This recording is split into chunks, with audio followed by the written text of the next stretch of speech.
Yes, that's right, and thank you so much for having me here. Yes, that's correct. So there was expectation that he would could in fact lose this election, which would bring an end to nearly over second 7 decades of stronghold over the nation's power. He was up against a coalition party, which was led by Alegre.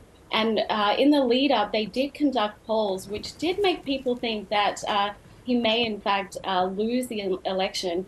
But in fact, we saw a sweeping win for the Colorado party in Paraguay. And it's really fascinating, actually, because it is actually interesting and unique in some ways because it was really a battle between two different clear visions for Paraguay.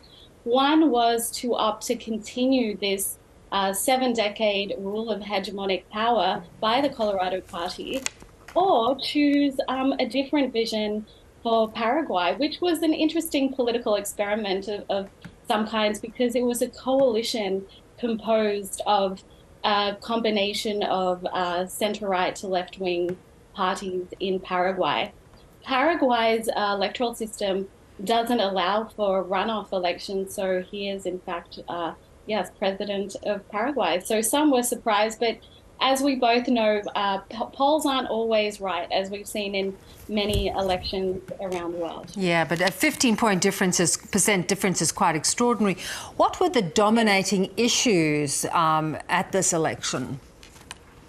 Yes, well, and it's really interesting with Paraguay. He is, in fact, now will be the youngest president that Paraguay has seen, and given the strong victory, I think it really gives his party a lot of legitimacy.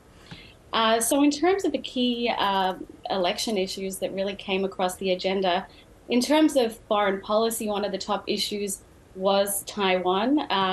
The other candidate proposed to, in fact, begin a diplomatic relationship with China, but Peña will continue to have strong diplomatic relationships with Taiwan. That has sparked some backlash, particularly from farmers and ranchers, as Paraguay, their economy is strongly tied to exports of soybeans and cattle.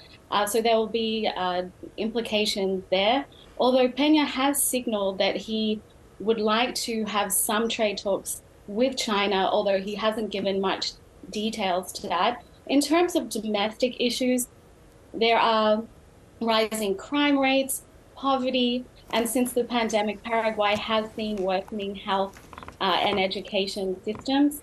And there has been sparks about corruption, claims around corruption in the Colorado Party, with the former president being sanctioned by the US, and Washington has claimed that he is a part of terrorist groups, including Hezbollah. So there has been some issues around corruption and crime, poverty, education, and growing levels of inequality in Paraguay. Yeah.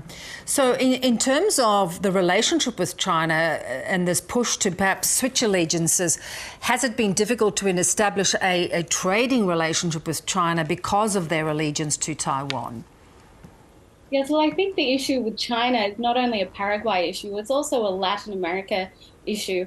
Over the, last decade or so, there has been increasing dependency on China to finance development and also dependency in trade.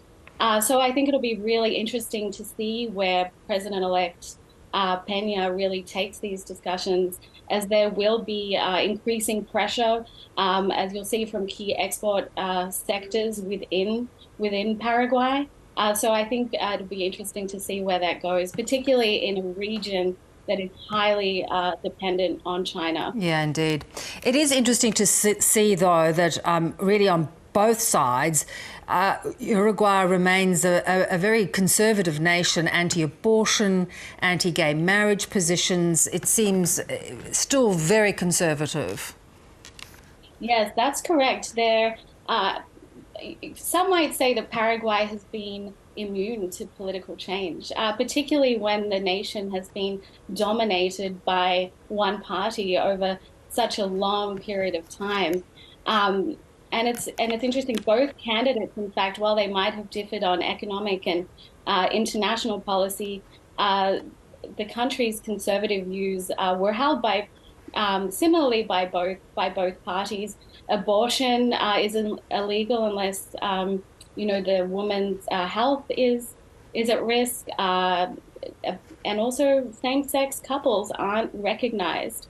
So while there is growing pressure from Paraguayans themselves, I think as Latin America has really shifted towards the left with across the super cycle of elections that we've seen over the last several years, there may be increasing pressure from key partners in the region.